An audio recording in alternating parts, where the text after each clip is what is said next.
Do. All right, yeah, looks like we put myself on the screen.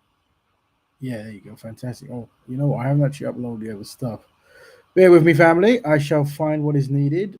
Oh, I haven't opened, haven't I? Welcome everyone to the Black Band Broadcast. I am your host, Rap Raven. Uh, just finding my magic PDF. Magic PDF. Uh, what is it? Presentation, I believe it is. Nope, it's not that one. Oh, maybe it is. All right, that's cool. Maybe not that one. Oh, wait, oh no, it's no. Share. There we go. Share screen. That's what we're looking at. All right, cool. Found you. Found you. All works. And then it's not automatic. Sadly, I made it manual, so I have to put it on manually, which is now there. All right, well, everyone. This is Black Bear Broadcast. This is your host, Rap Raven, and this is the 154 shows. That's right. That's 154 times working with the community to find constructive solutions for Black people. Fantastic. Now, let me see if I can make that a read mode. Yep. There you go. Make it a bit more bigger. Like that. Oh, who knows? Cool. All right. So we start as we always have started to let you know the free starting statements that are very important. And it is when it comes to working as a collective with only Black people on matters that benefit Black issues, Black progression, and Black ownership, Black people are collectively inadequate. Also, individually, you might find a non-Black person who shows some kind of corollary towards Black people. However, collectively, Black people have no friends. And last, but by no means least, constructive Black man with constructive Black woman makes a constructive Black family. If you didn't know, now you did. These freestyle statements are exceptionally helpful. I've been doing a lot of Black Betterment work throughout the years and decades, and if you want to ask me, the most important thing to remember is these three things. Trust me, these will keep you on track. And then the next three things, if anyone does ask, is Black families, Black economics, and Black ownership. But we'll come to that another time. All right, so we're going to send the link out today. When we do, we would like people to be constructive when we try to find solutions. So please don't forget the 4D values, which is discipline, dedication, discernment, and dignity. That's right. These are the 4D values. Very important when you're trying to be constructive, so do not forget. Also, if we cannot use any profanity, that would be amazing. Sadly, when we do that, it causes anxiety and confusion. So it's best when we're trying to find solutions to use descriptive language and not derogatory language. Some people find this very challenging. We've had some guests come on and they just it's embedded in their lifestyle of just swearing every 7 seconds. So they find it hard. But when you come on this broadcast, we try to be descriptive over derogatory. All right. What is Black Betterment? For those who are new, Black Betterment is Black people helping Black people on Black issues for betterment. Very simple, really. Black Betterment is a lifestyle. That's what it is. Now you know. All right, we're going to show some videos today, and it's not ours. We're just doing it for case study purposes. So please don't feel offended if your videos on our stream. Just trying to help Black people using that video. Excellent. Please don't forget to check out the Black Betterment Building Instagram page. It's up there. Now we come to today's topic. I posted the link to join. So anytime a person wants to join in, just jump in. We can have a ones and twos. I've also invited some people, as I do when I go around the social interweb, just random topics that people say they might want to talk, and I say, yo, feel free to jump on the web. Usually it comes around dating, to be honest. A lot of topics I have online, more about Black women not best pleased with Black men collectively, and normally I talk to partly Black women. I invite them on the show to let us know some of the challenges they might find. So if you're any of those ladies I've spoke to in the week, feel free to jump in on the interweb. One lady did ask if we were paying. I said no, sir. But it is a community show. However, we do promote black economics, so whenever there is a way to make money, we'll definitely work with you on that. Anyway, let's go to the today's show. Let me rambling on. Okay, so two topics that are kind of interlinked. Yeah, they are interlinked. So, unfortunately, for those who've been watching the internet and stuff and the TV news here in the UK, it's where this broadcast is actually based. But there was a lady called Lucy Letby, I believe her name was, and unfortunately, she was murdering children, babies. It was never good. And there's a history in the UK of doctors and nurses murdering patients or babies. Um, it is most unfortunate, and it's something that many people are are kind of scared of, expecting that someone who you're paying to keep you alive is trying to keep you dead, and it's something you want to watch. We do have a lot of nurses in the NHS that's actually from certain parts of Africa and the Caribbean, and it's quite disproportionate, I guess, in certain parts of England, especially London and stuff. We've never heard of this behavior from any kind of foreign based, black based nurse. It just really, I think this something we just wouldn't really imagine. But unfortunately, here in England, this stuff does go on and has gone on. And I don't think they've ever really done any kind of shows to break down what is motivating some of these nurses and doctors to be mass murderers. It would be interesting. But anyway, so the topic is, how did the baby killer Lucy Letby evade being caught for so long? Black. Why have I got the logo there? Cool. Should delete that. And so that's the first topic. And then the second one is, can mistakenly misjudging something as racist undermine real racism? So kind of intertwined in the sense of something that we've been noticing where there might be a brother or sister on some kind of popular panel, and they're quick to say the racist term. And sometimes we want to be very careful that when we're trying to highlight racism, missed opportunities, and this kind of stuff, that we're correctly identifying. Because what will happen is there's a tremendous amount of anti-black um, podcasts and shows out there, and they're trying to collate bad judgment to say, look at this man, these guys, you give them an inch to take a mile. Now everything is racist, and then what it does, it actually undermines actual racism that might be practiced. So we're going to show some examples of that and some people's opinions on that. Um, and I think this particular scene is, if you don't know, there's a Women's World Cup. Unfortunately, Jamaica and Nigeria were knocked out, but England got to the final, and they lost. If you didn't know, they lost to Spain. It was to Spain. Now, a funny thing happened. So Spanish guy was kissing one of the women on the trophy room. Very inappropriate, and I think that's another issue that I need to sort out. Just kissing each other all the time. It's never good. But the there was a gentleman on one show. I don't know, a black gentleman brother, and he was just saying, "Oh, he noticed that the women, it could have been more non-white women on the football team." And obviously people were kicked off and they weren't best pleased with this. But what you got to understand is, when it comes to sports, if you want to claim racism, which there is plenty of racism in sports, without question. However, you got to get correct. The picking process is one that's meant to be, you pick the best people in a particular land, and whoever they are, they play for the country. So in that particular process, you can't have quotas. This is very different in South Africa. Many years ago, the Boers or the Afrikaans they loved the rugby union it's called, and they purposely systematically banned black people from playing, even though a lot of black people were really good. So then when the government took over, they had a quota: you have to have one black person at least to try to change this racism that has been practiced. That's very different from what I assume is going on in the UK, but if I'm wrong, let me know.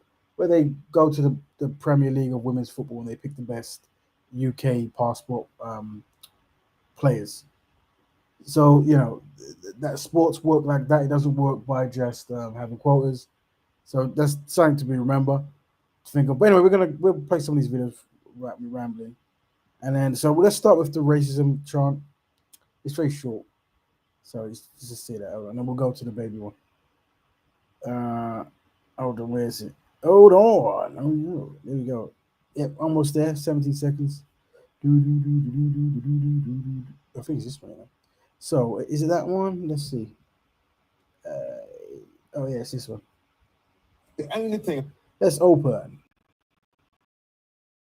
What I would say about this picture comes out of you is that this doesn't sort of represent diverse Britain. It's all these blonde, blue-eyed girls, and I wish them well, but I do think we need to ask ourselves questions about why is it that we've got it has diversity. They're playing sport at an elite level. Yeah. And they are from Britain. And they're women. It doesn't make any difference. I think if the whole idea behind this is going to encourage more women to go and into the sport, you need some sort of representation there to say whatever background you come from, you could get to this sort of level. Because it's Britain important, doesn't look like isn't it? that. Yeah, But it and it's doesn't- so important when you speak to these little girls that they see someone that they can relate Exactly. to. Exactly. It makes such a difference. That little girl might then end up playing football because she's seen someone who looks like her. But it doesn't attract It's fashionable to knock men, but if this was a... All right, cool. So, big up the uncle there. He's trying to do kind things, but what we have to say, some people, in my opinion, and there's some viewers who have different opinion, they're not really, they're kind of missing the mark. And what they're doing is, in the UK, black people particularly, I think make up 4% of the nation. London is much higher because London's quite diverse, but generally it's 4%. And yes, you want to motivate all people to play sports, man, woman, child, all that good stuff. But the issue is when you do sports, it's the best really, and that's what sports have always been. The reason why this could be problematic is obviously if you look at Britain in athletics, there's a lot of black women who win a tremendous amount of gold medals, and a lot of the relay teams in America and the UK, even though they make up the small percentage of black people in those particular countries, they'll make up the bulk of the actual people winning all the medals. So what it is the uncle needs to be careful because what I suspect will happen, if not already, is you're creating scenarios where anti-black racists can use these kind of video clips to rally people against, black ideas or whatever, or any idea generally, or just try to, because already now you realize that the word woke was used in the black community many years ago to represent being knowledgeable about things that's important and trying to make a social change. But now the anti-black racists will use the term woke as a derogatory term, and it will catch on, and they'll desperately try to collate all these kind of mismatched ideas, and we spend so many time trying to help these people, and look, they still want more. Now they want us to just put a terrible team forward just to make everyone happy. Yes, trust me, if they're not saying it already, they'll be saying it soon. So just to be wise to the uncle, I understand what you're saying, but something we have to be very aware of when it comes to sports. I think a similar thing is happening maybe in like the whole man and woman agenda kind of stuff. Who knows? But we'll discuss another time. Anyway, was there another video of that same? Let me see if I'm wrong. Let me know what you. Oh, am I even in the chat? Let me know your views and if you have any. Many are now questioning why it took so long to bring Letby to justice. The only thing I would In say... 5 seconds, Such a case always leaves many... I tried one more. Hey, but maybe I doctor. didn't. The only thing I would say... Cool. We ain't got that one. So okay, so we've got. I think we've got WIM. That I saw a video he made, but we'll play it. He's a contributor at times. We'll play him at some point what he had to say. But we're also going to now segue into hold on. We're going to segue into there was with this baby killer Lucy Letby. There was also certain people saying that she's a rich white woman or upper class white woman, and this might have allowed her to kill as many babies as she did without being caught. Many people brought their attentions to her and the stuff she was doing, but it was kind of poo-pooed and shut down. And some people brought up the fact that had she been a black person, like a black nurse, that there is quite a lot of black nurses, she wouldn't have got this far. And then some people say, why have you brought race into this? And people are dying. Some people are mixing this, but this is we also segueing into mistakenly misjudging something as racist, or maybe the wrong time, or maybe it is the right time to mention these things, that there's certain things that other collective groups can do and not be caught, while others, if they did, would be caught straight away. So it shows that biased. But let's listen to some people's opinions on it and see what your opinions are. Don't forget, and feel free to jump in the link if you wish to talk. You always can. We're going to start with not that one. Hold on, let me find it. Let's say this one first, and then we'll play a few minutes of this and we'll jump through. Tell your friends we're live. You only have a chance Many are to now start. questioning why it took so long to bring Letby to justice. One controversial explanation is race. As one detective put it, she was so beige, these are quotes, and vanilla that she didn't look like a serial killer, whatever a serial killer is supposed to look like. Looks like that. The president of the Royal College of Nurses, meanwhile, has claimed she would have been stopped sooner, Letby, if she wasn't white. Oh dear. And yesterday, Glamour magazine published an article saying white privilege helped Letby commit murders in plain sight, and she's still benefiting from it.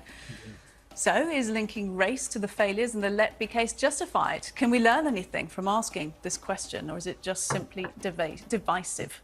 Joining me to debate this, the author and journalist Jenny Kleeman, in the studio, and the former chair of the Institute of Equality and Diversity Practitioners, Linda Bellos, joining us down the line. Linda, as you're there, thank you for joining us. I'll start with you and say, is this a legitimate complaint that Letby was overlooked because she was white? I'm not sure. In part, it is right, but I would suggest that social class was also a matter. I wonder whether if she had been white and working. We have a message. So many black nurses have lost their registration pin unnecessarily. What does that mean? I'm not too sure. When you say their pin, you mean they've been cut or something? Let us know what that means. Feel free to jump in or give us another message. Class, whether she would have had as much leeway to do the terrible things that she did.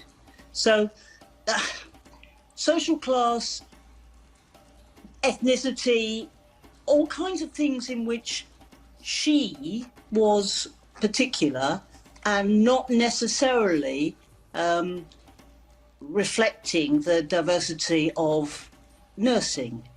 I think that she seems to have got away with terrible conduct because she had.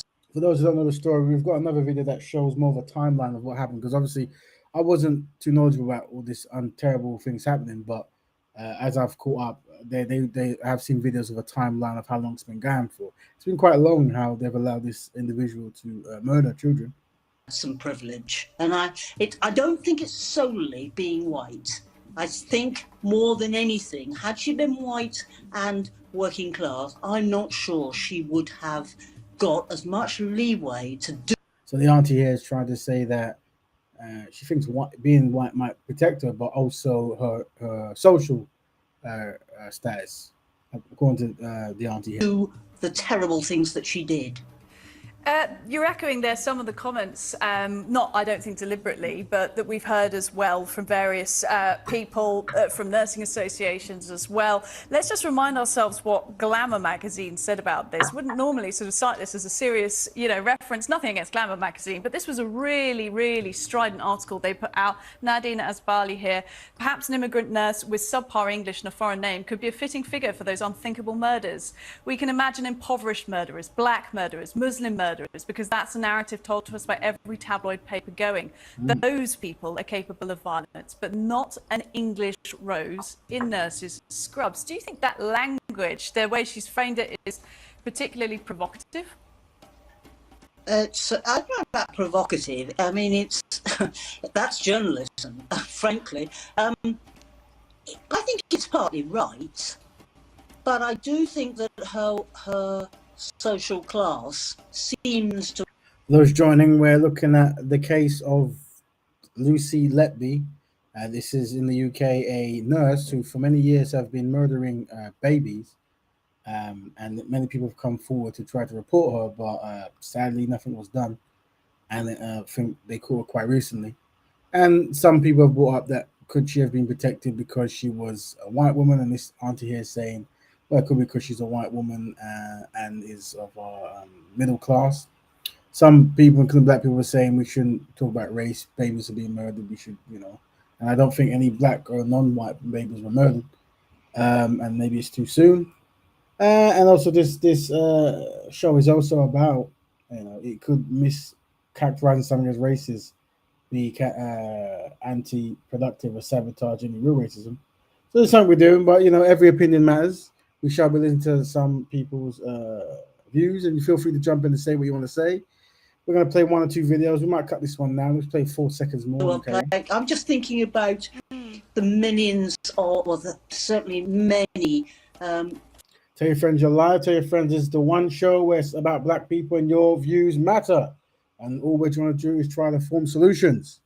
So tell your friends this is, if you want to make a difference, log on. Working class white women who are not privileged, for notwithstanding that they don't have the racism that I and many others experience. But I'm not sure that a white working class nurse would have got away with that.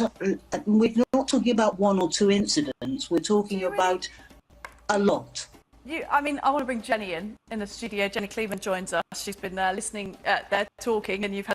Does anyone have the numbers of the amount of murders this individual has done? Some reactions to that. It's an argument that's been put out there as well, and we're hearing there from Jenny, not just race, but social class is playing into the reason that these murders were overlooked. The reason these murders were overlooked was because the hospital, there's going to be an inquiry, but what we know from what the many white consultants, as well as people of colour who reported Lucy Letby, they all said that they reported her, and the managers at the hospital were worried about the reputation of the hospital, and so they didn't take action. That is why she was able to get away with these murders, is because the hospital was trying to cover up for itself, was trying to protect its own reputation. And I think that discussions like this are a bit of a red herring, really. Sadly, 7 babies were murdered by this lady. Big up, brother Dominic, the contributor, a very important contributor to the shows. Welcome.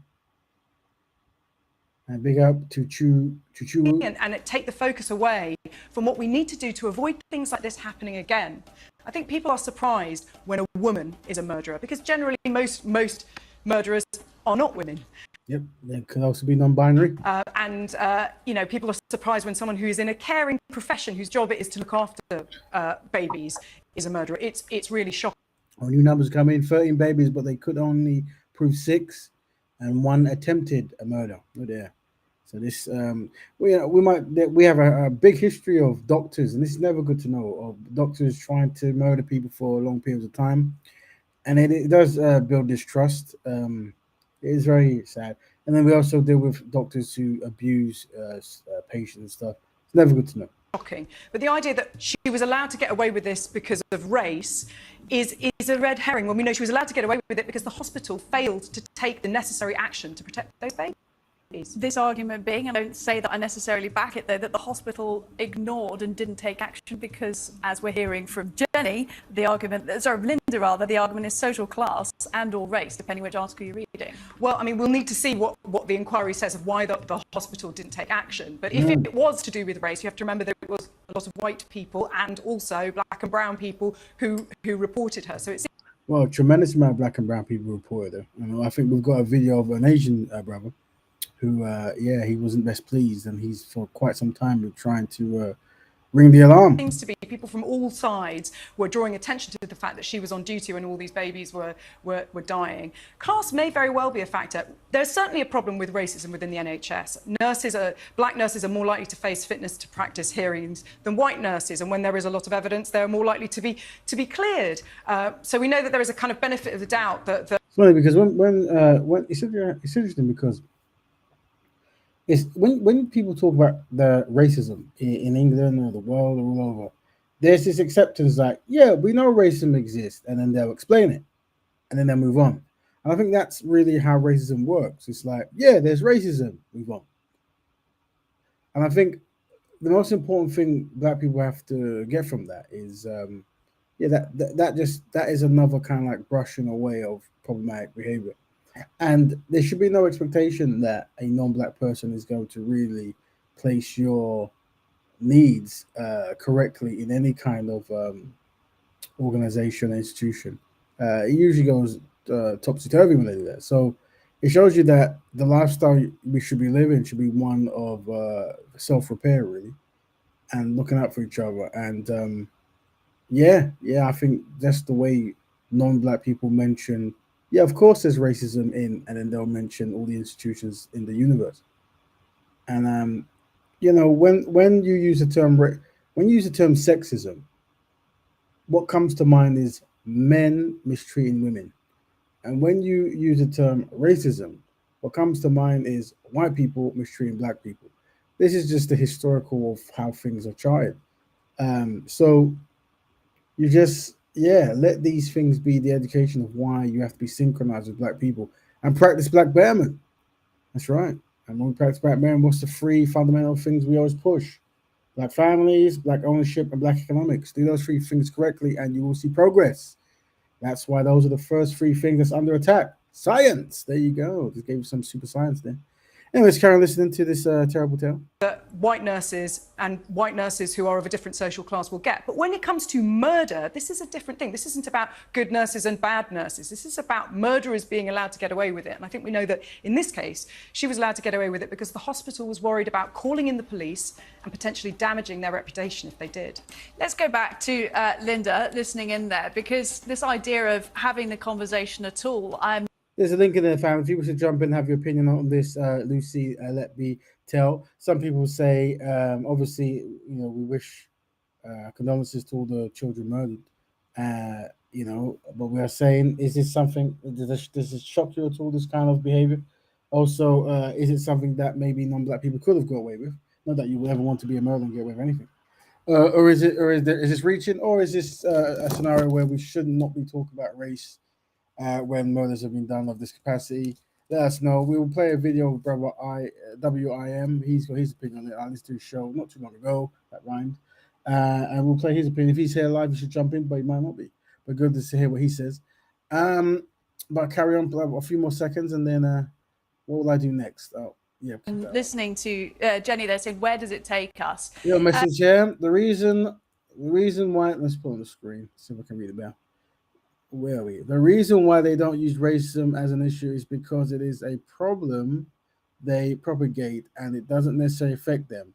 So why do they care? Very good point. Why do they care? What needs to change for them to make them care? That's why inward solution is always important. It's always good to have your own focus, and that's why I understand what you're trying to fundamentally push as your own agenda, which is black families, black economics, and black ownership. Let's go. Because it doesn't bring the babies back that have been murdered, but does having discussion about this idea of how things are overlooked potentially stop similar crimes from taking place in the future? Is there any case for reform here, or is this all just a red herring? It's not a red herring. The word that comes to my mind is equality, and that means that there ought to be equal treatment for both patients, the babies who are born, and the nurses, the doctors. That being treated less favourably or more favourably is a reflection of inequality. So I put that point. So black people, I always say, remember, it is necessary to tell the power structure that maybe racism is being practiced.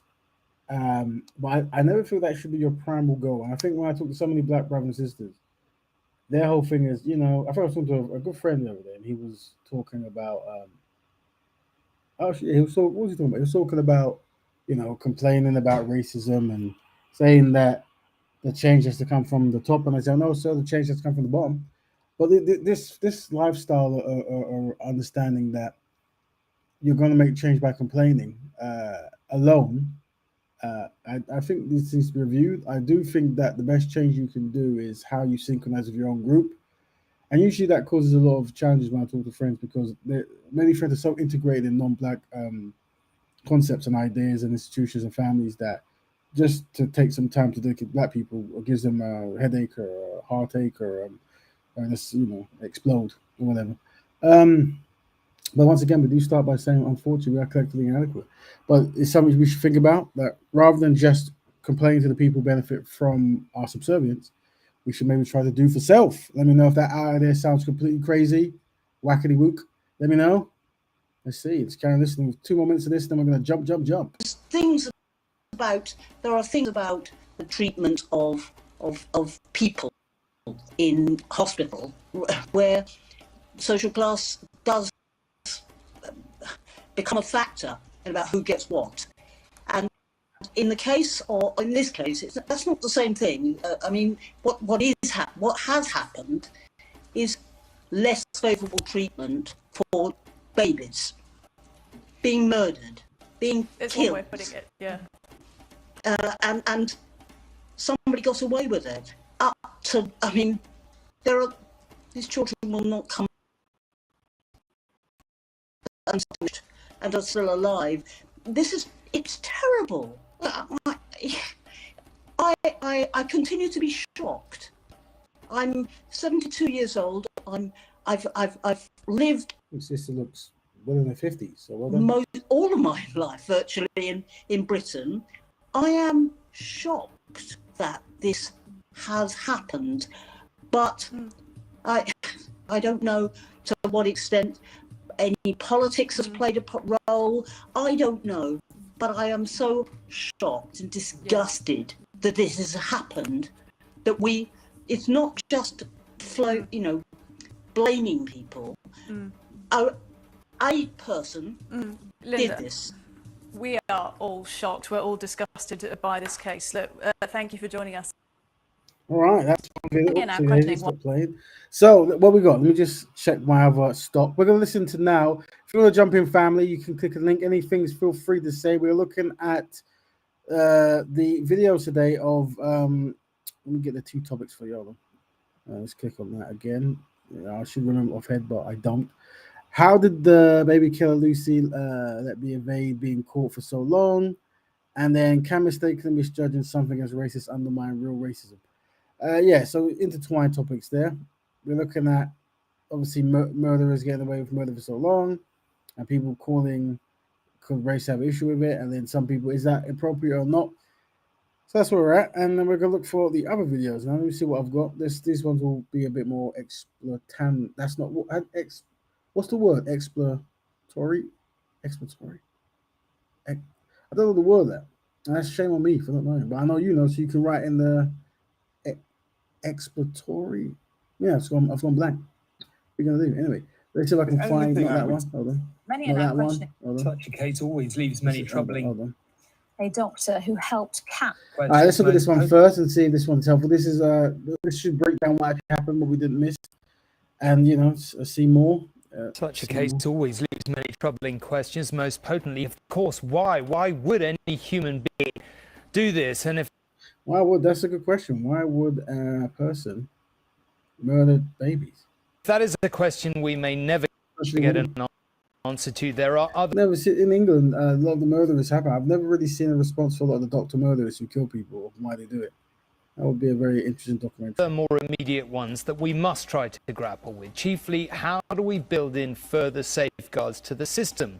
Well, you could try listening to some of the staff. Very important. Anyone watching on Friday night after Lucy Letby was found guilty will not have forgotten Paul's interview with Dr. Ravi Jayaram, one of the neonatal consultants who first realised she was killing their defenceless patients. His attempts to stop her were thwarted by managers. As Dr. Jayaram points out to Paul tonight, there are disciplinary bodies for doctors and nurses, but not for senior health service managers. Lucy Letby took 7 lives on this ward, but today's justice wasn't only for the dead, but for those left living with what they'd witnessed, like Dr. Ravi Jayaram. It is absolutely correct that she's put in prison for life without any chance of release for the crimes that she's committed. But it doesn't change the fact that the parents of these babies and their families will never get back what's been taken away from them. And it's made me angry that she hasn't had the courage to be there to face up to them. Neither have his former bosses at the hospital, in his opinion, whose statements since the verdict have said plenty, apart from sorry for their part. There have been opportunities for those people who are at the top of the Countess of Chester to be able to put their hands up and admit that they got it wrong. And this is what's incensed me more than anything.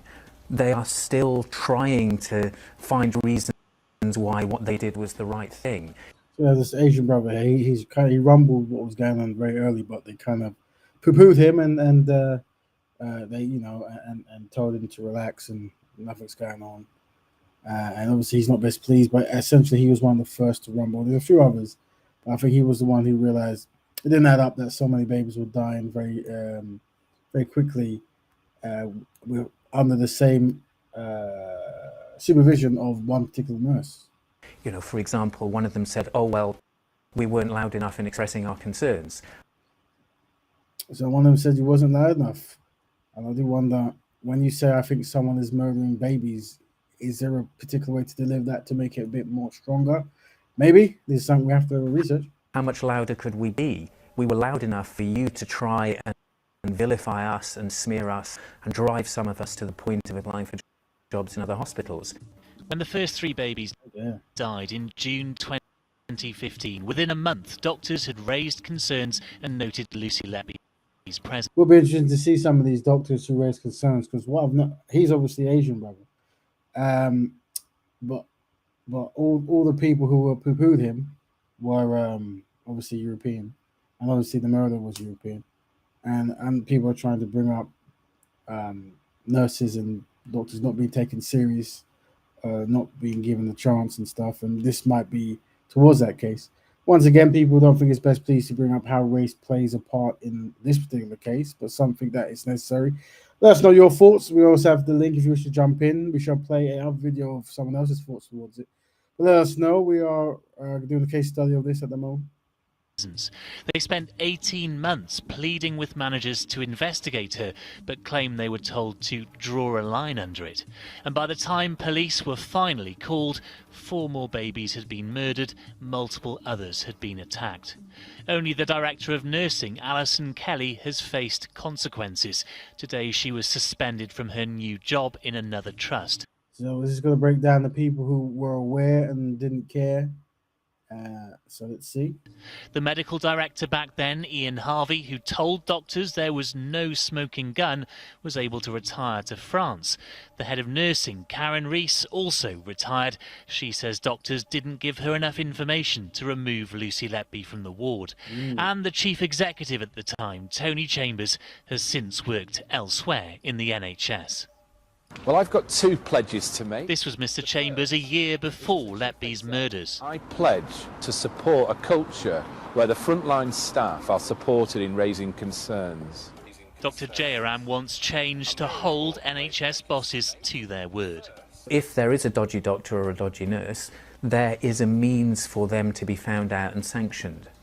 As far as I can tell, for people in senior NHS management positions, there is no robust system of accountability or appraisal. This is the culture in the NHS, and it has to change. The promised inquiry is supposed to help achieve that. How do you feel about this inquiry not potentially having the ability to compel witnesses to give evidence? There have been other inquiries into NHS scandals, which have been statutory full public inquiries.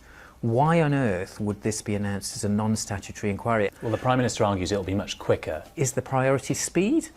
I would much rather have an inquiry that asked the right questions and took as much time as it needed to get the right answers. The families and the police have both said to us that they consider you to be a hero. Do you think the enormity of the gentleman has been called a hero? The part you played in all of this has sunk in yet?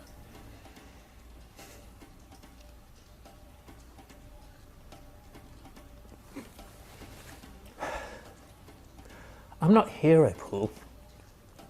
I was just doing my job. It's my job to look after babies and children.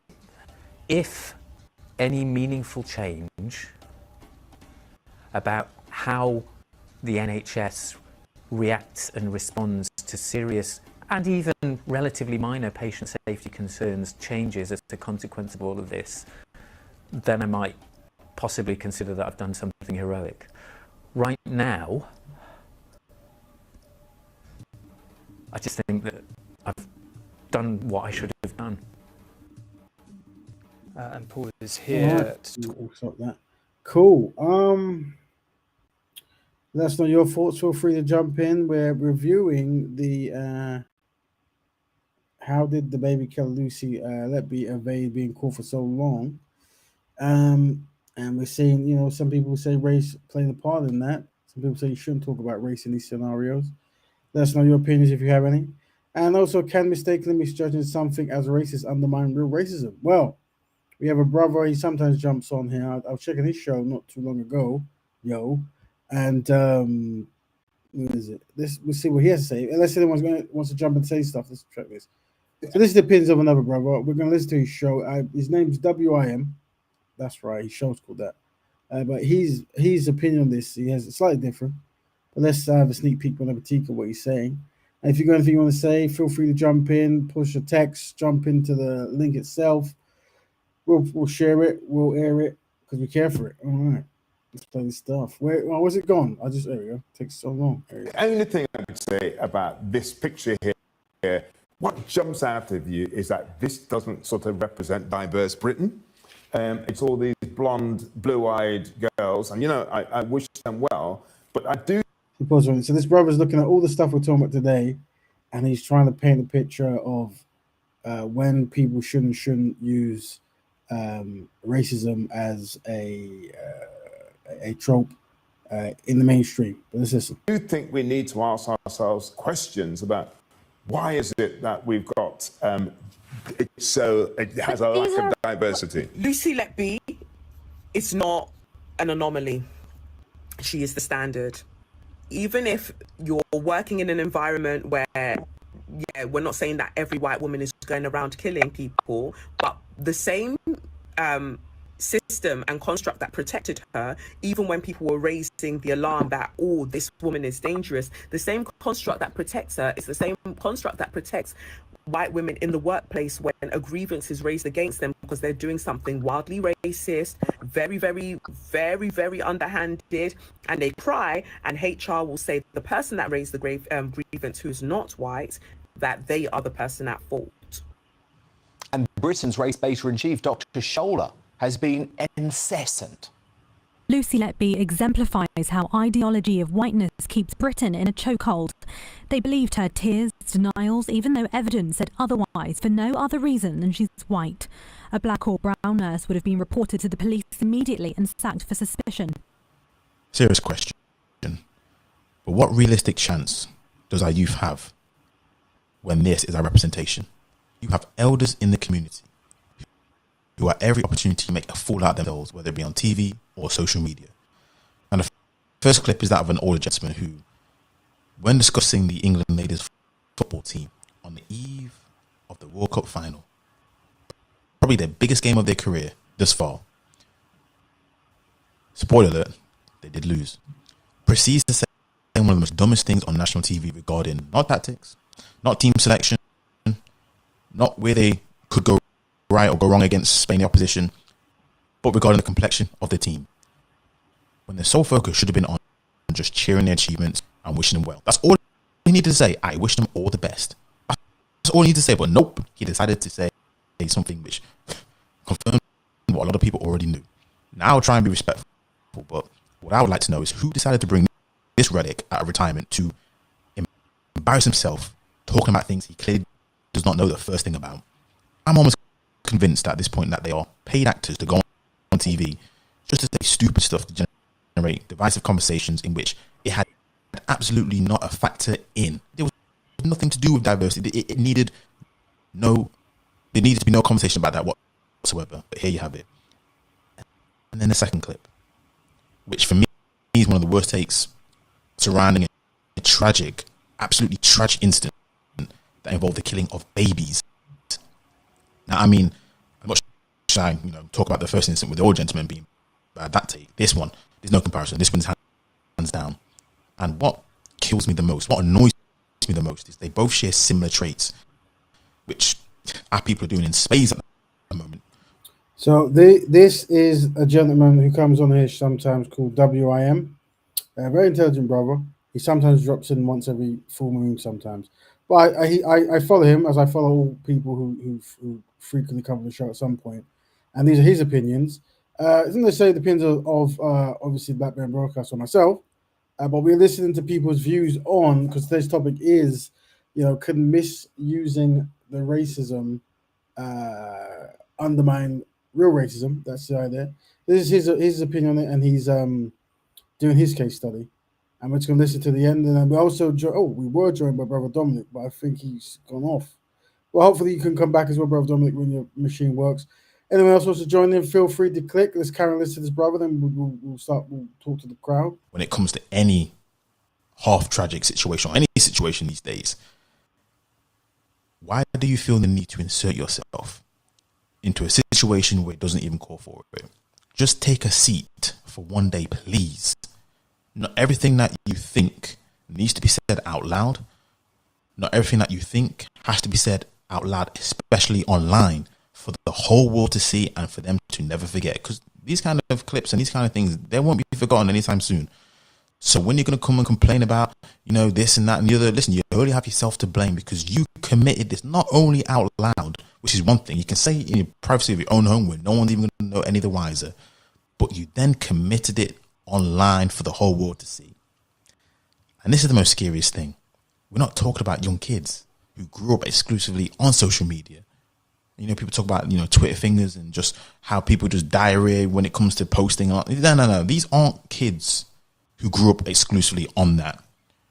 And even you can't even use this as an example or use this as a trope that, they were raised from single parent households and, all this bad parenting. No. These are people from, look at their backgrounds. That's not where they came from. So you can't aim it that way. So please don't come to here with that mess saying, they came from, it's the parenting. No, that's not the case.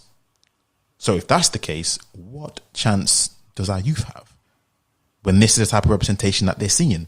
Now, granted, it may not be the same in terms of kids running riot in the streets of Manchester, causing chaos like they did a few weeks ago, but it's still the same effect, causing division, causing chaos. This time just on, to prefer, it could be on a larger scale, you could argue. I talked about this in a previous video and I'll say it again. Emotional intelligence. I said it after Trevor Sinclair made a rod for his own back following comments about the late Queen's death, and I stand by that and it applies here.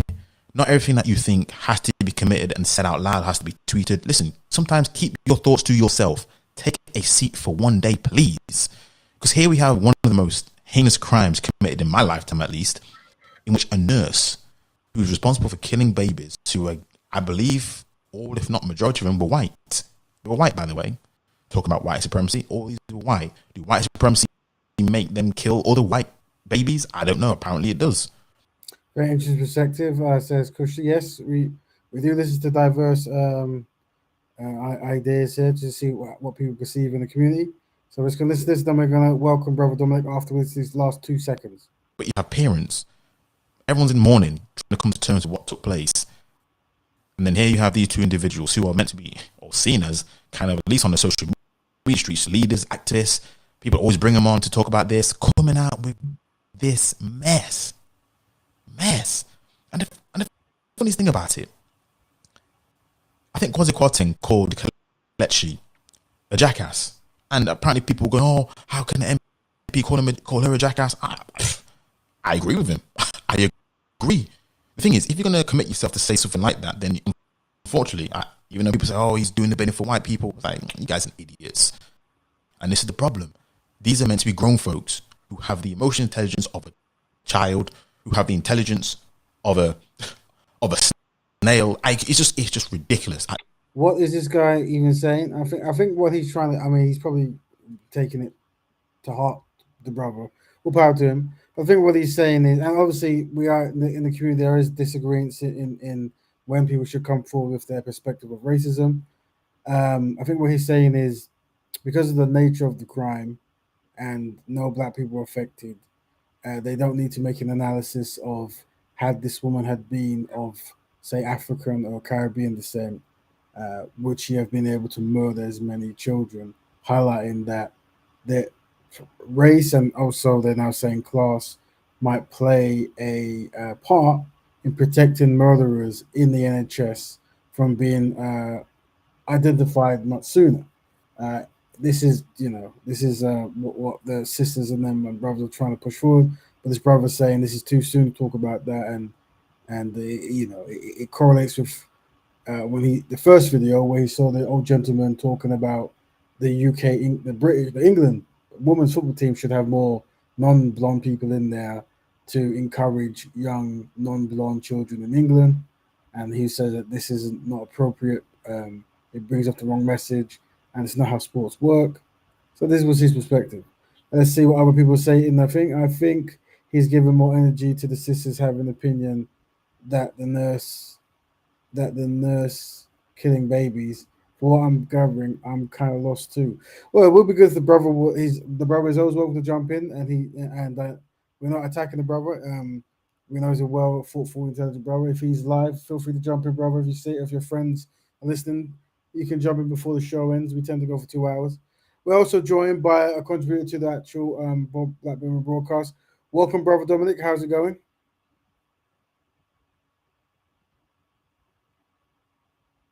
If your microphone's on, I think it might be. We can't hear it at the moment, but if you can hear us, let us know.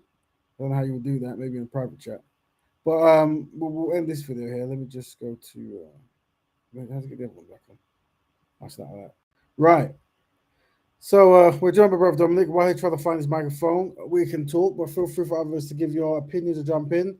There is a divided view about this. Obviously, one of the divided view is actually a video and not actual person speaking live. But how did the baby killer evade being caught for so long? I think you muted me. Let's check. Oh, hold on. Yo, let me. You are live on the thing. Well, we can't hear you. I haven't muted. So on the thing, brother, it isn't. It has been muted. Nah. What it is I can see your thing is trying to move, but there is no volume that comes up. Oh, am I hearing something? Hold on. Can't hear me now. There you go. I heard something there. There you go. Can you hear me now? I hear you, but can you hear me? We can hear you now. We can hear you. Okay, great, perfect. Big up, brother Raven. So, just from my perspective, from what this brother was talking about, is he just angered that the sisters highlighted a racial point into this? Is that all he's angry about? I think, well, it's always good to get the gentleman to speak for himself. But what I get from this is he's saying that there's a time and place to bring up racism, and he believes that in this particular case, he identified as the worst kind of England story he's come across in his lifetime. I don't know how old this brother is, and he's saying that it's not appropriate to do it, to bring it up. Then that's his thing. Okay, well, I mean, fair enough. I mean, I can see it from two sides of the coin, because this is one of the heinous acts of crime, you know, in my time that I've heard of, and I can see his point where at a time of people grieving, where it relates to certain people with the whole nation, why is race being brought into this? But I think what he needs to understand, and I respect his opinion, but the racial point, and I think I messaged you this privately, the racial point you can put into this case is that when you have a Asian consultant who was one of the first, I think there was two consultants that raised concerns about Lucy, and I believe they were non-white. Now, to raise a concern that babies are possibly being killed in a neonatal ward, that's not lighthearted. Do you get what I mean? Like, no one will say that with like no real evidence or real concerns.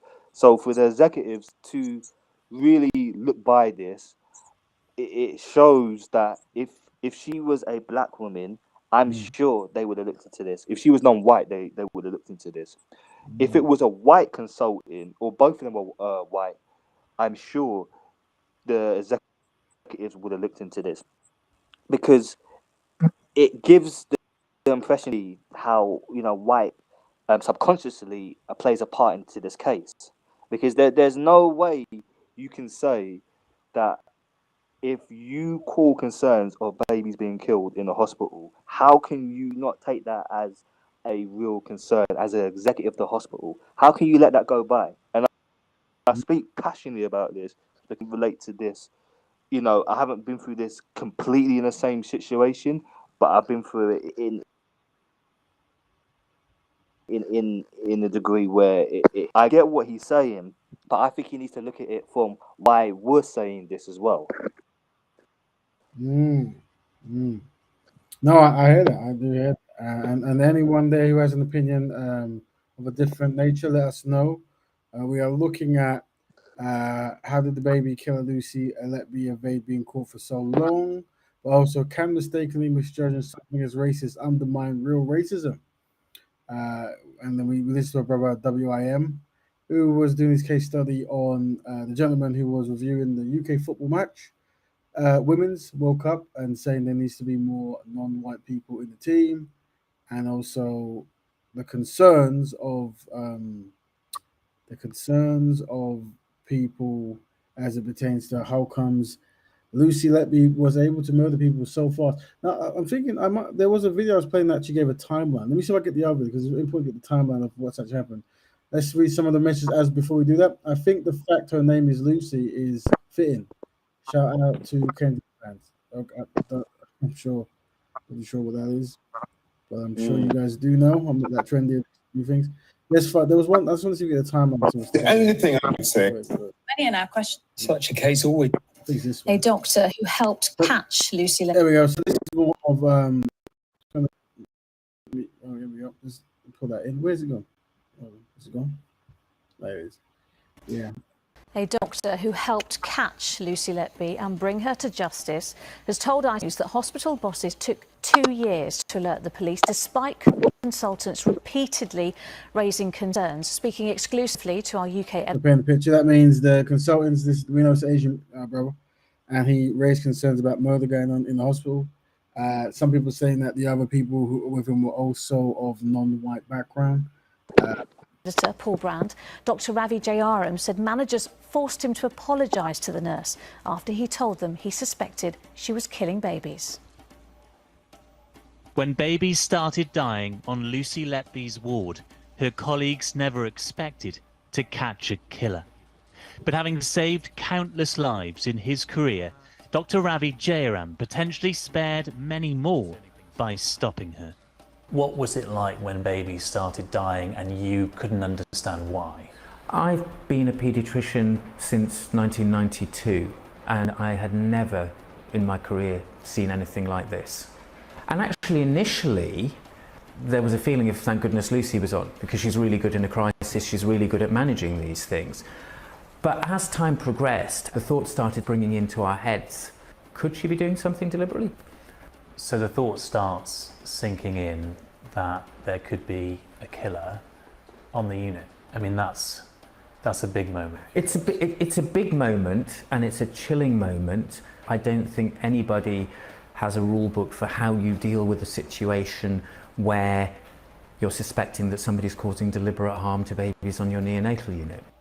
In June 2015... So here's a timeline of what's happened, so we can just get a clear picture. After 3 babies died and another collapsed, doctors... So in June, 3 babies died and 1 collapsed. This is June 2015. ...met with their managers and noted Lucy Letby's presence. Then doctors met managers in July. 2 more babies would die later that year. Another 4 collapsed. So that's 2 more murders and 4 attempted murders in August to November 2000. And by early 2016, there had been 3 internal reviews, but none of them came up with an answer. Until something happened which made Dr. Jayaram even more certain of his own theory. It would be good to hear Bro WM here to hear more of his opinion. Yeah, if anyone's with him or knows who he is, feel free to let him know we're speaking about his case study. And he's always willing to join. And maybe he can join next week if he listens to the video. He's always welcome. Tell me about the night when you walked in on Lucy Letby standing over the cot of baby Kay. That is a night that is etched on my memory and will be in my nightmares forever, to be honest. I was sitting at the desk just outside the room writing notes, and the nurse looking after the baby said she was popping to the delivery suite to go and talk to the parents, and she said, I've left Lucy in there babysitting. Part of me was saying, you better go in and just check everything's okay, because you know what's happened before when Lucy's been on duty. As I walked towards the incubator, I could see on the monitor the oxygen saturations, which is basically the baby's oxygen levels, were dropping. And they dropped to a level that ordinarily, number one, the alarms would have been going off. But number two, the nurse would have called for help. And Lucy Letby was standing by the top of the incubator. She didn't have her hands in the incubator. What was she doing then? Well, she just... The brother's now describing, I guess he witnessed the attempted murder of a 10-year-old child, I think. Just standing there. Now, tubes become dislodged. But this was a 25-week... I guess, how would you guys at home react, I guess, if you suspected someone was murdering babies, but then you kind of saw them, at least in the act of neglecting their duties while a baby was in critical condition? Gestation baby, who wasn't kicking around, who wasn't vigorous. The only possibility was that that tube had to have been dislodged deliberately. The jury didn't reach a verdict in relation to that baby, but 2 more almost died shortly afterwards. Yet the next month... This is quite a lot of... I don't know if unfortunately babies die at a high rate in hospitals at this particular place, but it does seem like quite a lot, and especially if there's a particular person on the ward when it's happening. Managers told doctors there was no evidence Lucy Letby was causing any harm. She was moved from night to day shifts, but when 2 more babies died and another 2 collapsed, this is quite a lot, in June, this time it's very close to each other as well. Consultants demanded a meeting with the hospital board, including the then medical director Ian Harvey and then chief executive Tony Chambers, to raise their concerns. The very first thing that Tony Chambers, the chief executive, said to us, he cogitated for a few seconds and he said, well, I can see how that might be a very convenient explanation for things. What that says to me is that he'd already decided that wasn't going on and this was us just trying to cover up. He was trying to blame you, in other words? I think so. He didn't say it explicitly then. We discussed having CCTV put onto the unit. We discussed her being supervised one-to-one with somebody watching her all the time. And then we heard that Lucy Letby had been moved to the Risk and Governance Department, so she'd been taken off the unit. Suddenly, babies stopped collapsing, and the hospital asked the Royal College of Paediatrics and Child Health to conduct a review of the deaths. In redacted paragraphs we've seen, its report concluded that Lucy Letby was an enthusiastic, capable and committed nurse, that there was nothing about her background that was suspicious, and that concerned doctors had been going with gut feeling. Oh, wow. Those doctors were summoned to another meeting with executives who now accused them. We bullied her, we behaved unprofessionally, we behaved in ways that were unbecoming to the profession, and then read out a letter from her, which was a very aggressive letter from her, basically saying, I'm coming back to work and you have to work with me and I'm going to prove to you that I'm a great nurse and I'm not a killer like you say. And then Tony Chambers finished off by saying, so she's coming back to work, and this is the most chilling thing. I'm drawing a line under this, you will draw a line under this, and if you cross that line there will be consequences for you. You were asked in court, why didn't you just phone the police if you had concerns? But here is the chief executive of the hospital, your boss, saying if you take any further action there will be consequences for you. You have to draw a line under it. And that must be an impossible position for you to be in. It's an utterly impossible and a Kafkaesque situation to be in as well. We were told when we initially raised concerns that if we call the police, there'll be blue and white tape everywhere, that's the end of the unit. It would be really bad for the reputation of the trust. In fact, it was the killer who was about to turn complainant. Lucy Letby took out a grievance, with doctors forced to write this apology to her. Dear Lucy, we would like to apologise for any inappropriate comments that may have been made during this difficult period. We're very sorry for the stress and upset that you have experienced in the last year. Please be reassured that patient safety has been our absolute priority during this difficult time. Meanwhile, doctors continued to raise concerns, but Ian Harvey replied that there was no smoking gun and Lucy Letby would be returning to the ward just as soon as Dr. Jayaram had said sorry to her face. It must have been an This is remarkable. absolutely surreal experience to be sat across the table in that mediation session. Would be good to see the other people who complained. And from They don't seem to show them. somebody who at this point you're quite sure could well be a killer. Yes, it was bizarre, and of course to listen to her saying I'm coming back next week, will you work with me? And of course, I was having to say, well, if the trust have deemed that you're coming back to work, I will work with you. Yes, but will you be happy to work with me?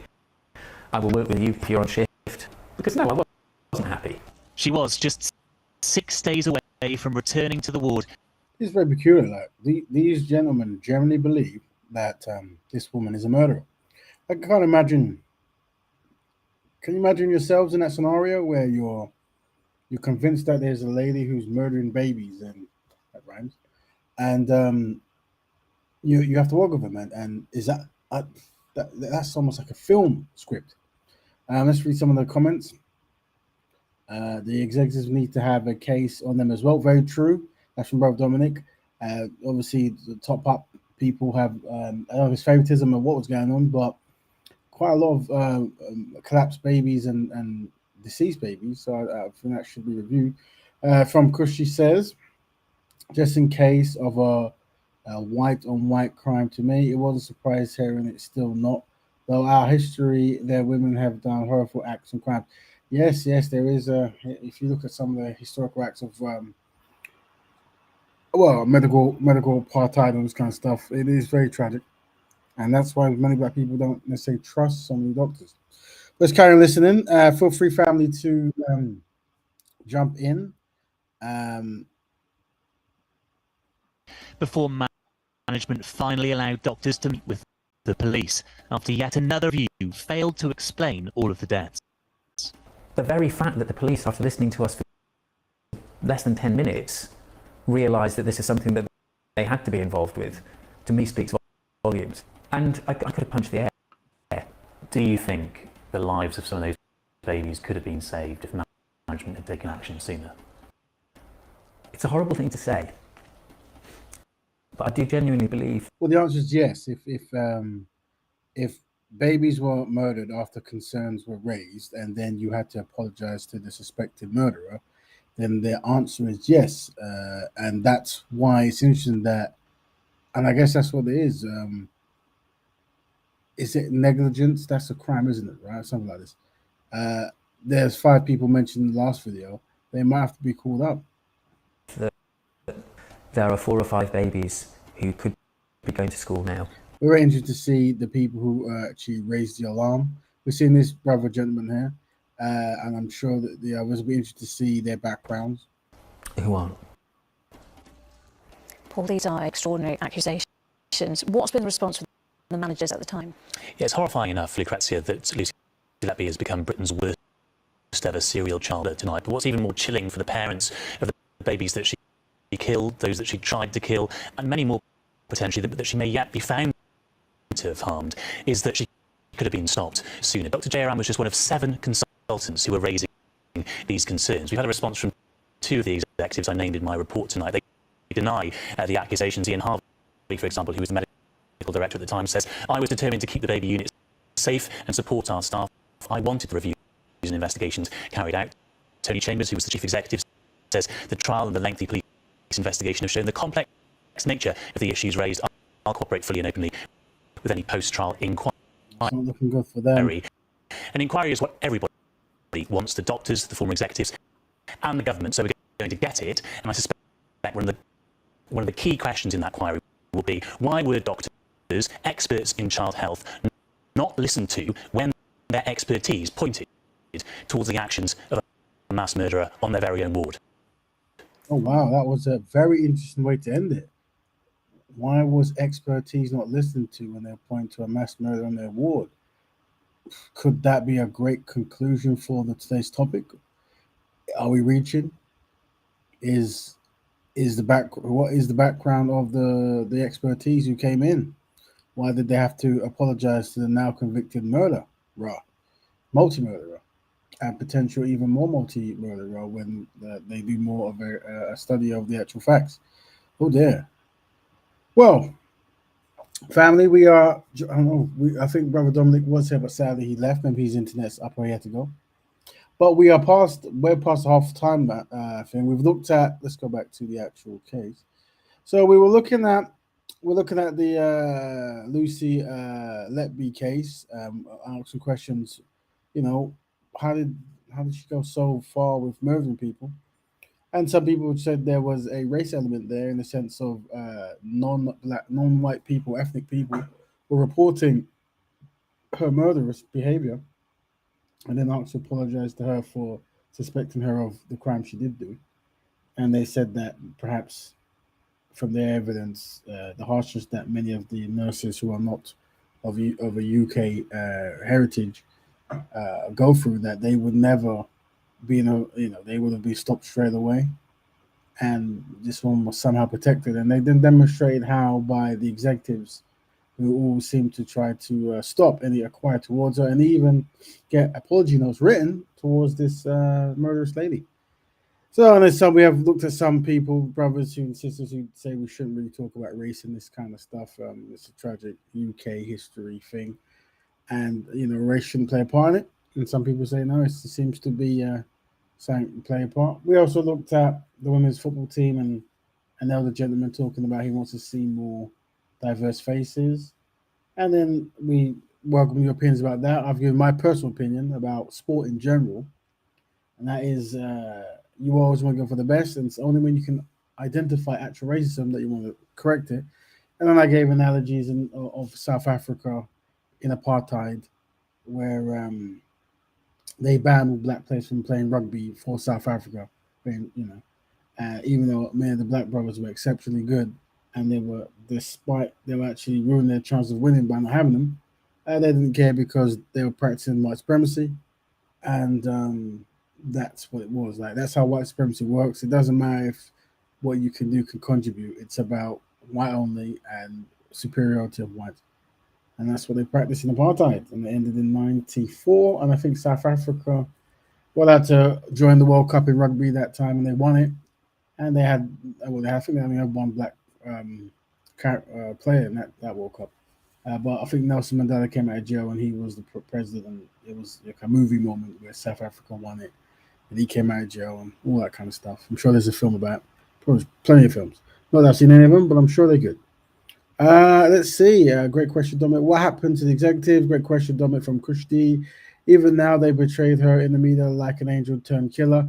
That's another thing. How is this individual portrayed? So it's late night, guys. One of those executives is still in a NHS director role. That's from Brother Dominic. Yeah, very terrible. So, family, what's your views? Let us know. Feel free to jump in and give your opinion. We have gone past the half time. Normally, what we do is we spend an hour just case studying, looking at videos, thinking of ideas, reading texts, and all that good stuff. And then we invite the community to jump in to have their opinion. We did play a brother WIM's opinion, very interesting opinion, but sadly, it was a video. He's not here to defend his case. He wasn't best pleased that black people are using this time of mass murder to talk about racism. He says that this is probably not the best time, and maybe let it go, and don't jump into this queue. Some people say no. Unfortunately, racism plays a big part here, especially the fact that people of a certain race were trying to raise a question, and they suspect that might have been a part of the process of them being ignored. And had they not been ignored, innocent children could have been saved. This is the opinions, so they're taking it there. And then obviously we can extend that to, generally how are nurses from Africa and the Caribbean treated versus European nurses. So this is what it was. But Dr. Shola is just saying what we are all thinking anyway. So yeah, Dr. Shola gave her opinions on this. But family, let us know your thoughts. If we don't have any thoughts, we shall close the show. Feel free to click on the link and jump in. Let us know what you're feeling. How did the baby killer Lucy Letby evade being caught for so long? And can mistakenly misjudging something as racist undermine real racism? Funny enough, we actually had a video from last week. I think I might have wanted to play. I don't know much about it, but I didn't get time last week. And I did tell the family we were going to try to cover more of the African liberation that's going on, but sadly this stuff took prominence. Let's Raven, look at the link I sent you the other day about how black females are treated worse in the NHS. I don't think you know what, bro? I don't. My network's slow. I don't think. Let me just check that. Hold on. All right. Let me. Because that'll be a good one. I wonder if I can even get that. Let me.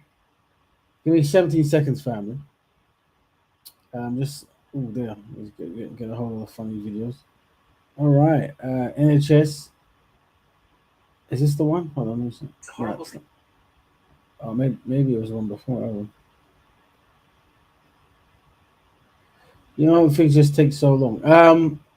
And then now they're asking me to give a survey as you're trying to see. Sometimes when I tell you at 11:13, I don't know what question I'm going to ask. Oh, so I've got a lot of videos here, brother. But I'll see about maybe I get enough because we're probably going to follow up on this actual topic as well.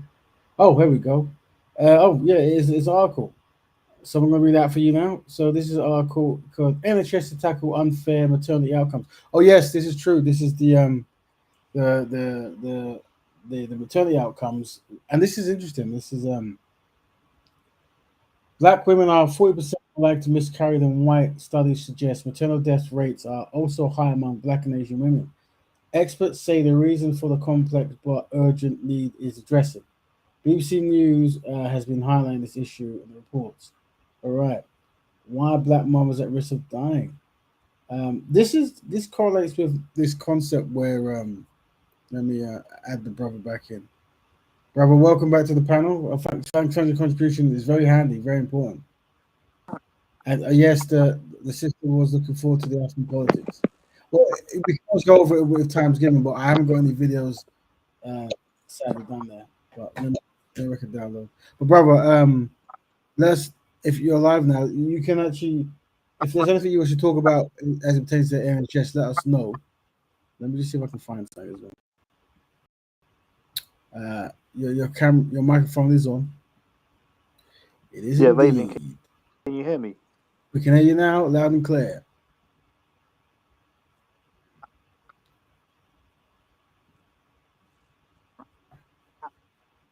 Can you hear me? Hello. Yep, we can. Can you hear us? Yep, we can hear you.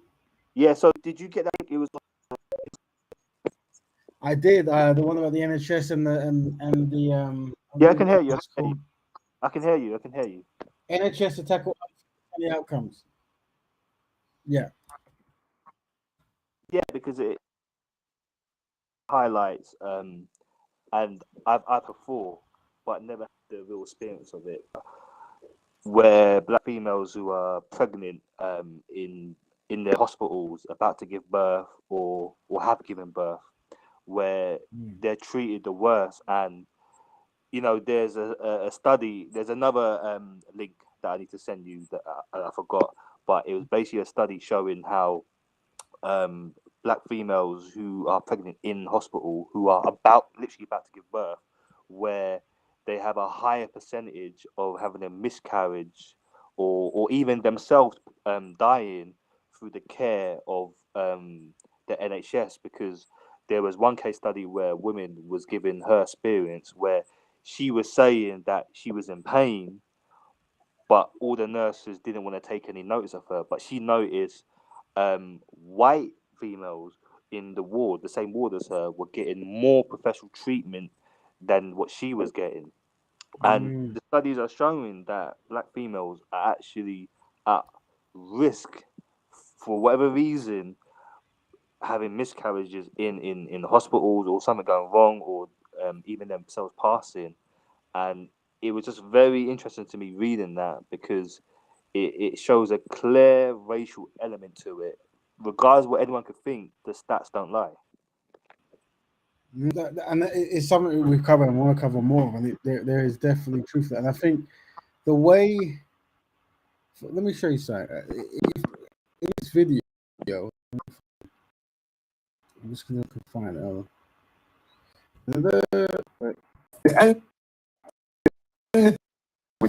Yeah, so the way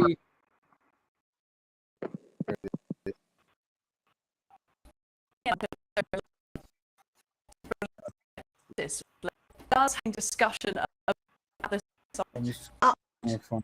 See what this.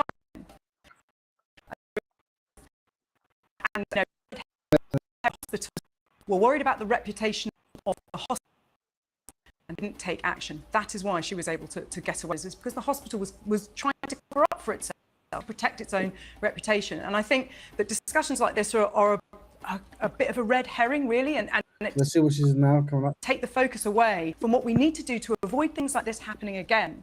I think people are surprised when a woman is a murderer, because generally most murderers are not women.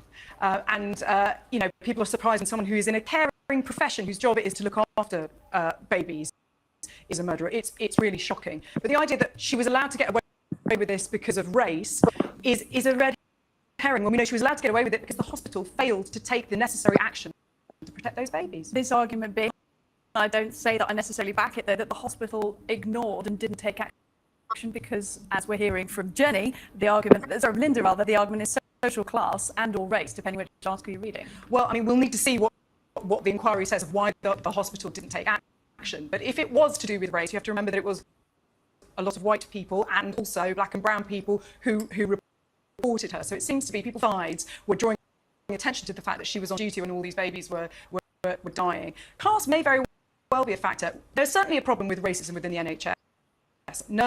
Black nurses are more likely to face fitness to practice hearings than white nurses, and when there is a lot of evidence, they're more likely to be cleared.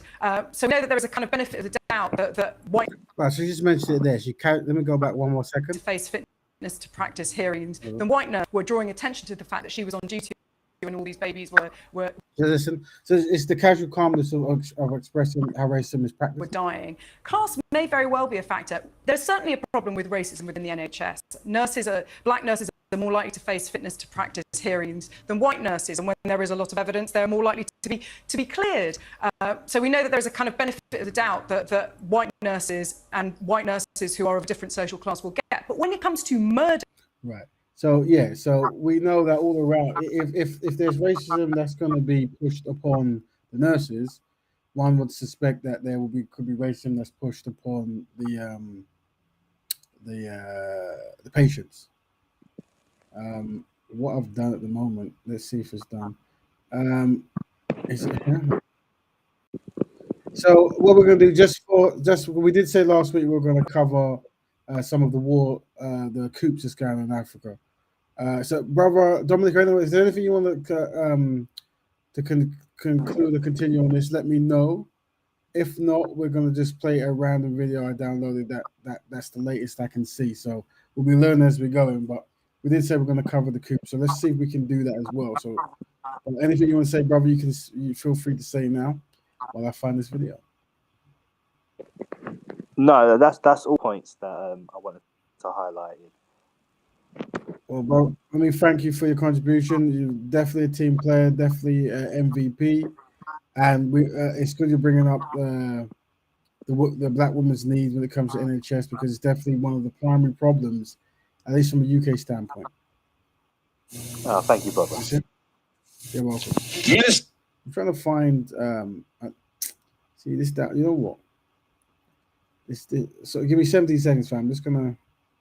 Well, so many screens open. I'm trying to find a download. So download is there. Excellent. And then it says Niger. So let me just find a video I can dump it in. All right. Shouldn't take too long. Dun, dun, dun, dun, dun, dun, dun, dun, dun. The show. All right. And then we're on the... Yep, found it. All right, cool. Let's see if we can upload this for you guys. So we're going to just... last week we were looking... the week before we were looking at the coups that's happening in Africa, and we're going to see if we can get a bit more update going on there. Just a slight detour from today's topic, because we did say we're going to cover it, but obviously the nurse topic that we had to kind of watch. Meanwhile, we've got Empress Kush joining. And welcome her. So let's just play this video before she jumps in. I think it's here, isn't it? Let's see what they're saying here. The popular support for the recent coups in West Africa lies in the fact that juntas regularly take over power at the time people are claiming good. I don't know. It's a bit dangerous to just play these things live. Because they usually get strikes. But let me see what this is from. Just to make sure. If it's from a... Oh, gosh. This is for discussion purposes only. Yeah. I'm saying it's from WION. Hopefully they're very kind and they won't try to strike us. I didn't have a chance to blackify the videos, so maybe if I pull it on a half screen like this. Actually, yeah, a half screen, or the new trick I've heard is to maybe put it a speed, a speed up higher. Okay, can you do that on software when you're playing it back? Is that? I don't know if that's an option. If you are you getting it directly from YouTube? It's been downloaded, so I'm now. I can't. Yeah. Oh well, if it's been downloaded, how can they trace it? I think the algorithm traces the actual audio as well as maybe the screen fluctuation. Yeah, because I know what a lot of people are doing now is putting it at 1.5. So if you can speed it up at any point, even if it's like a couple of speeds at your end, because you've already downloaded it. Not, the fact that we're stopping it and talking now should be okay, because it's not like you're just continuously streaming it. We're interrupting and discussing it like what we've done now. So yeah, well, what I've done. So here's what I'm gonna do. I'll put it half screen like this. Yeah, that looks good. So maybe that might be helpful. But is that half screen of the whole video as well, or is that just a video small sized? So what you see on the screen now is what the people are going to see, but that's what the algorithm is going to pick up. The only thing that won't change is, I guess, the audio. So maybe if you guys have a Congo drum that you can bang as we play, that might disrupt the actual algorithm. But sadly, I don't have a Congo drum with me, so maybe I'll just bang the teapot thing here and see. All right, let's play. It's very governance in their respective countries. When coup perpetrators take power from ruling governments, they usually claim that they are responding to people's demands. Right. Here's a look at why Guineans, Burkinabe, Malians, and now Nigerians have embraced the new reality of living in a state under coup. Hello? Africa's Sahel region is now more famous worldwide than ever. Every country on this now vast strip that stretches from the northeastern tiny state of Eritrea to another small country in the west called the Gambia has managed to make history as a hotbed of coups, in some cases leading to deadly and bloody outcomes. But this story is not about coups. It is about the people who experience these coups and usually do not condemn them, embrace them. In August 2020, the military in Mali took advantage of social unrest and insecurity caused by the activities of violent extremists. Mali had witnessed 2 coups or attempts in a 9-month span.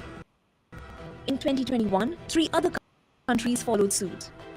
In April, a coup failed in Chad to topple the 37-year-old general Mahamat Idriss Déby Itno, who was named president following the death of his father, Idriss Déby Itno.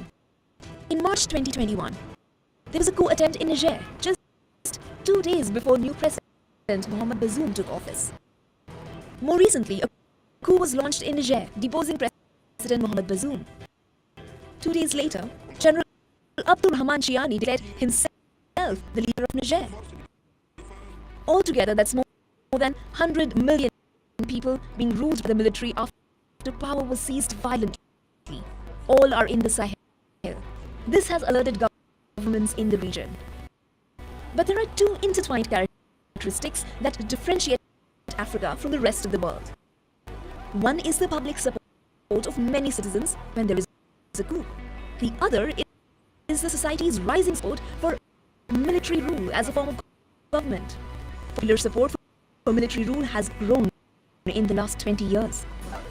Take, for example, this man, Colonel Mamadi Doumbouya, who led a coup in Guinea and was later sworn in as interim president. Everyone is tired, everyone is fed up. This population living on their access today is pitiful because they are so terrorized. Several Guinean political leaders were questioned and held in custody, leading the country's opposition to denounce what they say is a fresh attempt by the ruling junta to silence dissent. They were later prosecuted and Guinea went into a lull. But Burkina Faso was alive with gusto. A military man who ousted another military man within a year. Captain Ibrahim Traoré toppled Sandaogo Damiba in a military coup that the latter had used to rise to power. But this young soldier enticed so many Burkinabe that he rose to be the leader of the country and was regarded as a Pan-Africanist and a revolutionary. The Burkinabe christened him the modern-day Thomas Sankara. I think that Ibrahim Traore, as a young, dynamic man like Sankara, has proven himself on the ground. And who can forget the enthusiasm of Malians who backed their military leader, Assimi Goïta, a strong man who became president.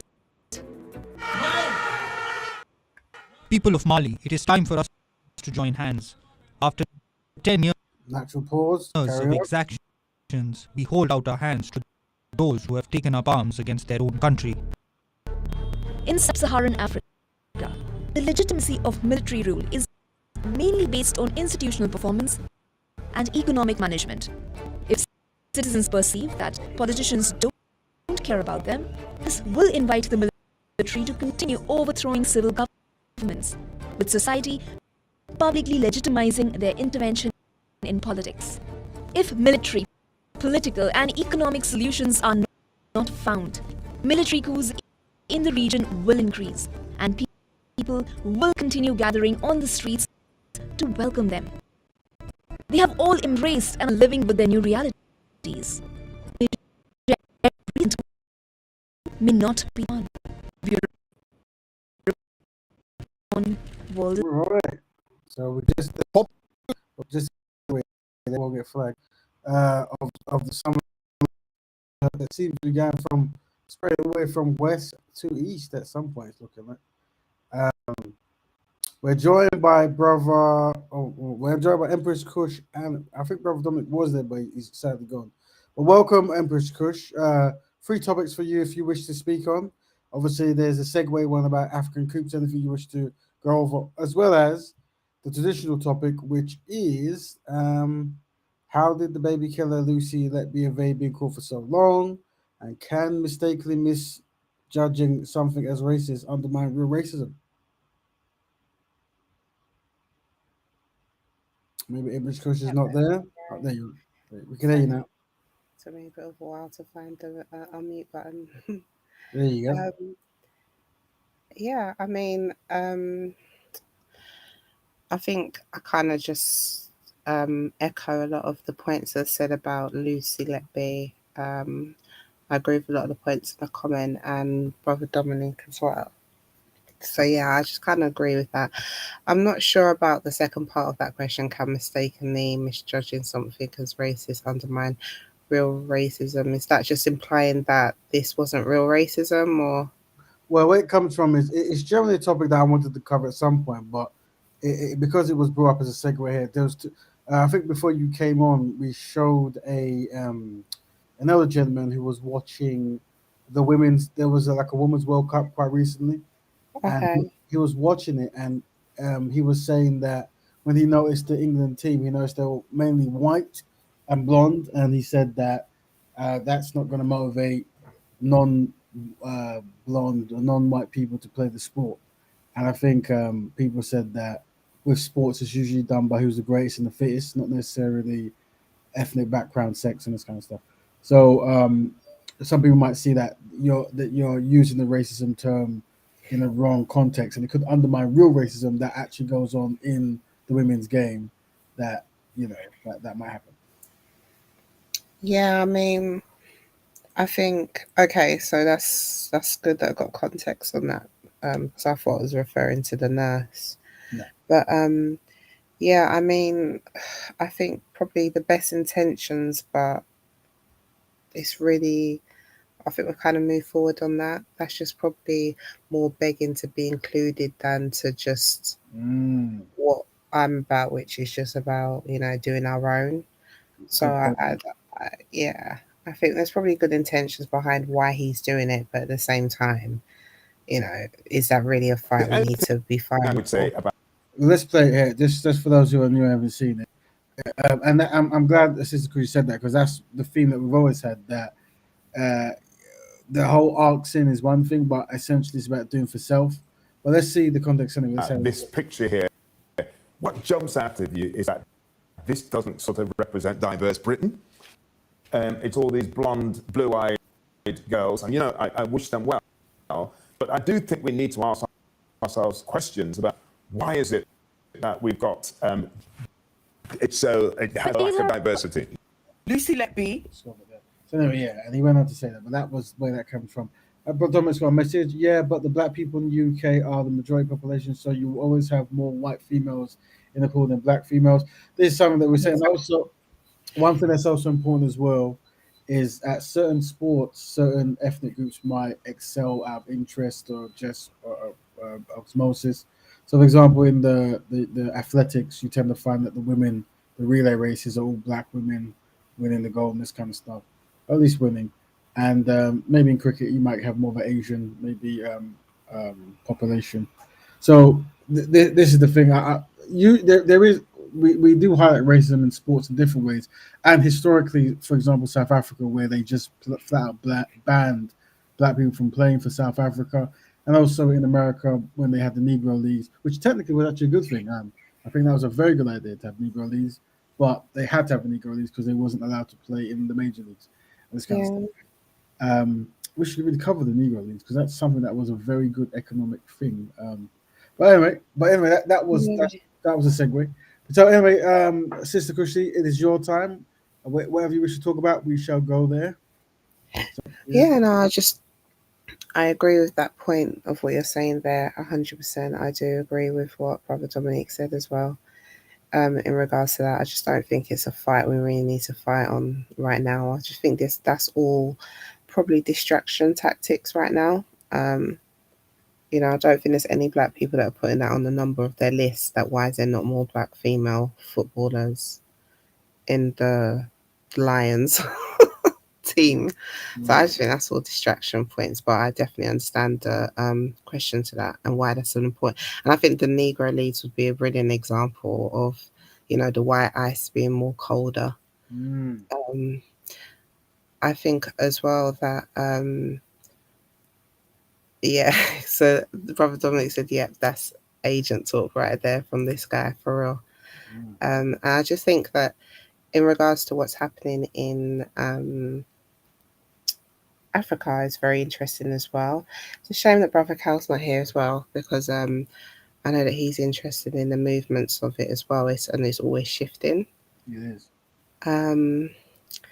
And it's interesting to hear the reporting as well, because I don't tend to hear much reporting. Although I've not looked in the news, I've not really heard much reporting on it. So, I just find it very interesting. And I just think it's good that we kind of take a look at what's happening. So, was that a recent one that you did? Yeah, that video was posted in the last day or 2 days, so it's quite recent.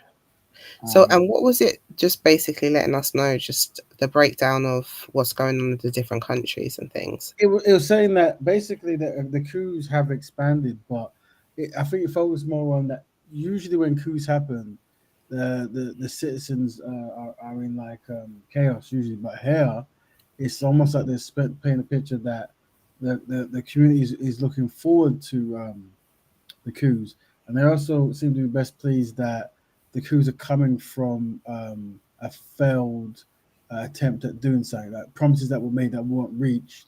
So coups came, and then the population were happy with this and they support it, and they're saying this is very unusual for coups, and also many of the populations are happy to be led by governments that are military based. And I think they showed one of the guys was a Pan-African, I think a lot of the leaders have been speaking of the Pan-African narrative, which is very interesting, and from what I'm hearing on there as well, which the radio silence from the West is fascinating on that.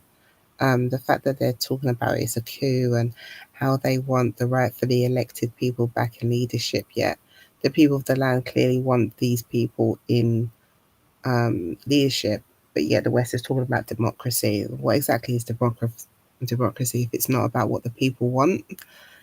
So if you're now trying to push in for a war and claiming it's on the guidelines of democracy, it's just a joke.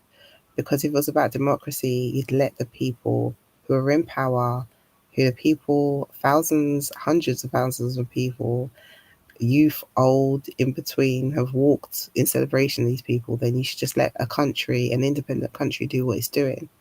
But you want to come in as the West, mainly France, the US, want to come in and say that, no, you know what, we don't think that this person that you all want is suitable to be power. We want this person to be in power, and then move on the guidelines of democracy is an actual joke. So yeah, I just find it fascinating, and I'd like to do like maybe like a few segments, because obviously like personally for me, you know that I'm trying to do some new projects up. I just think it'd be good. So I just wanted to see if you're still doing like allowing people to come in and do segments on your show. Of course, that's for those out there who don't know. Thank you, Empress Kushi. If anyone wants to do a particular segment about something particular, whether it's economics, their own personal business, their own interest, in some case study, we allow people to open up and do their own kind of case study or show, and we'll support them. We used to do that more so about a year or so ago, but now, yeah, if anyone wishes to, you may use the platform as long as it's constructive and it's beneficial to Black people. Why not? Yeah, so yeah, sure, definitely, as you know. Yeah, so I'll think I'll throw my hat in that, and thanks for that as well, bro, because I think that's great for you to do that. I think that that's just the next stage of building. I think your platform would be great for allowing people to do that. And like you said, you have done that before on there, and you've had businesses come on, and you've talked about other things that are of interest to people, and they've shared their health and fitness. I remember you had a bro come on about health and fitness as well. So yeah, I'd just like to do that, maybe a segment on what's going on currently with Africa. I did want to see if Brother Cal was there, and then if he wanted to join me in doing it as well. But I could talk to you a bit more behind the scenes about it. Definitely. But I do think that having like a reoccurring, maybe once a week, I'm not sure if you're open for me doing it another day, because I think Friday is a good slot for, you never know what's going to happen in a week. We could plan to do something on a Monday, and something huge that affects the community happens on a Thursday.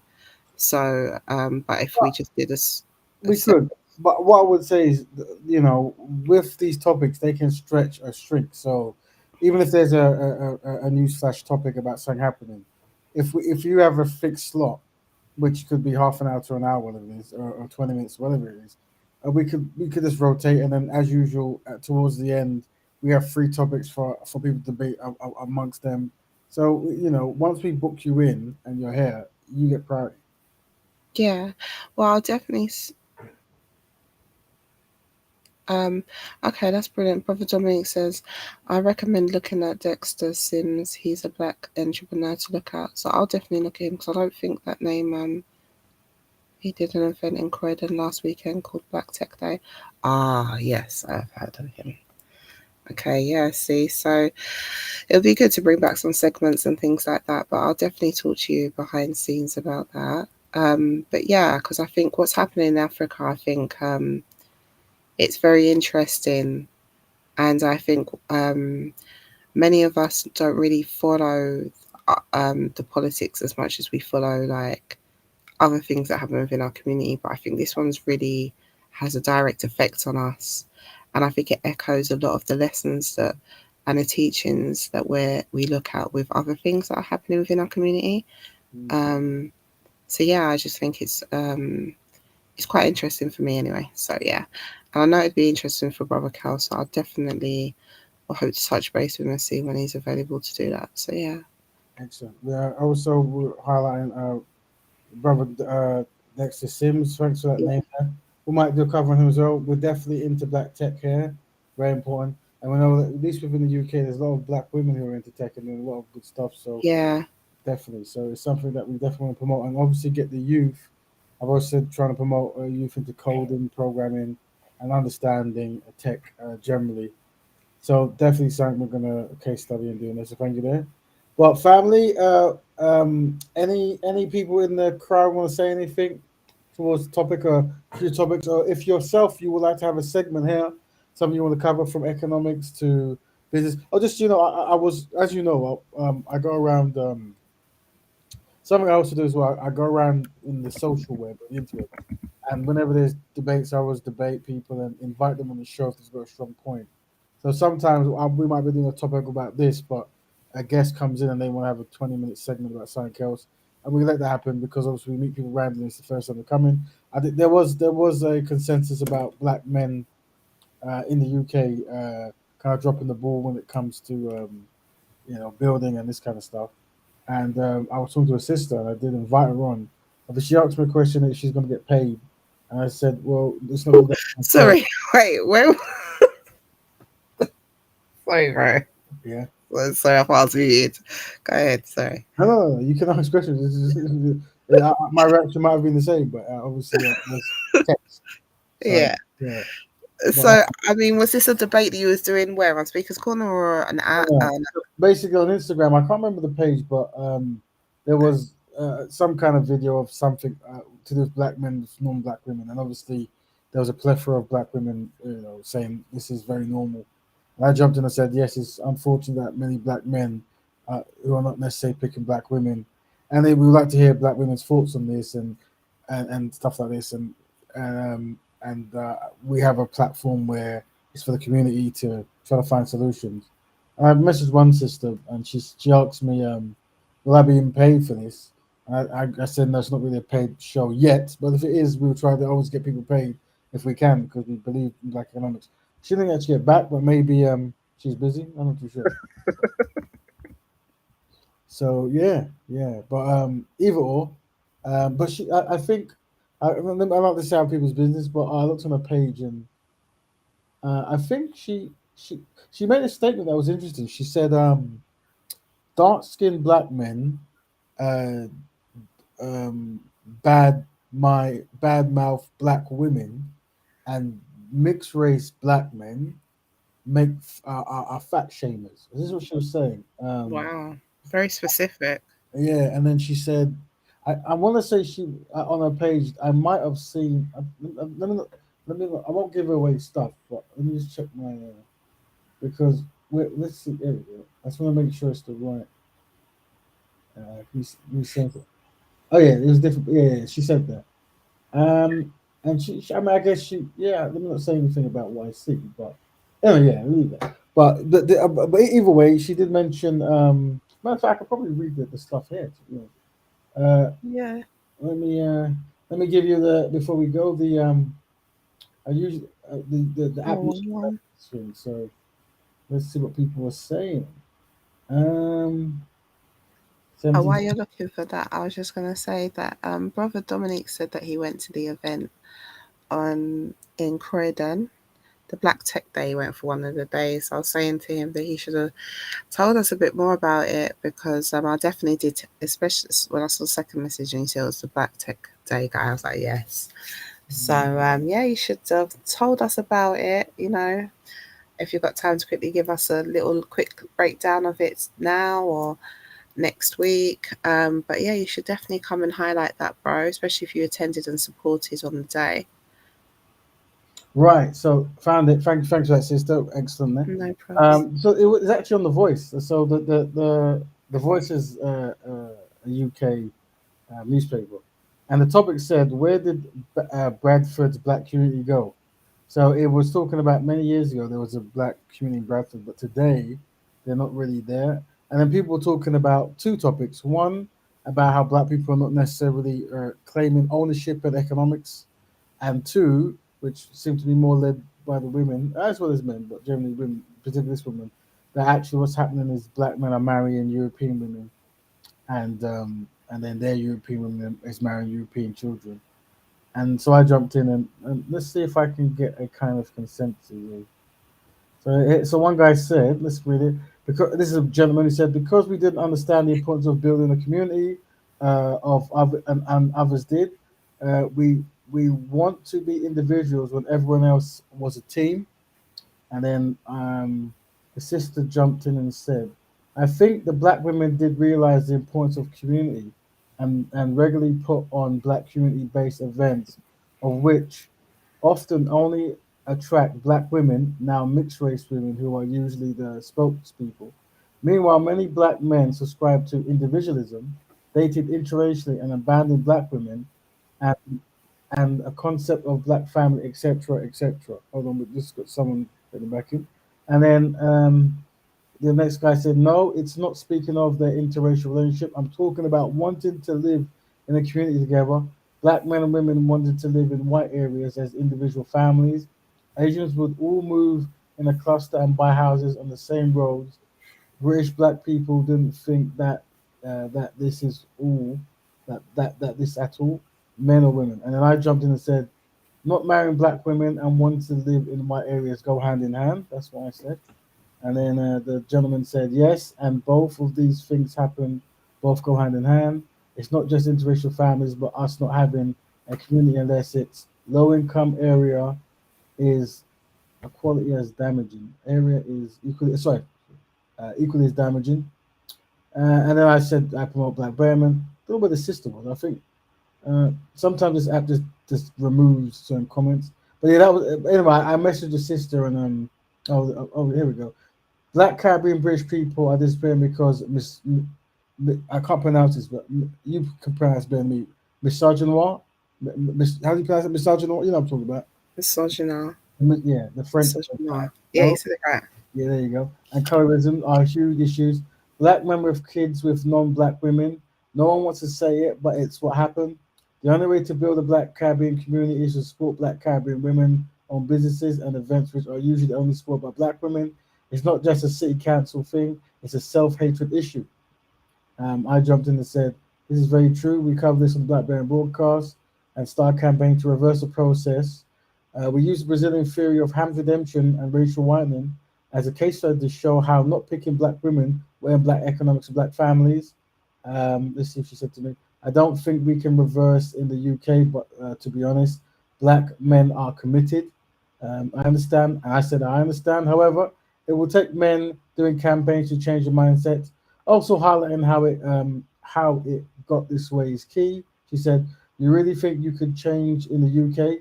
Black men project their self-hate onto black women so relentlessly. Plus mixed race men's misogyny largely goes unchecked, not all. And then colorism and fat phobia seem phobia seem I can't even see that word. Maybe I'm being too clinical." Okay, and then it's thanks. Oh, and then it says give me inbox. Sorry about this. So yeah, that was the sister there. She had a lot to say and a very informed sister. But she said, "Is she getting paid?" And I said, "I don't think so," and I haven't heard from her. But I'm sure maybe at some point she'll jump in. She seems to have a good information. And we definitely support attempts at fixing the black family structure. Very important. No, definitely.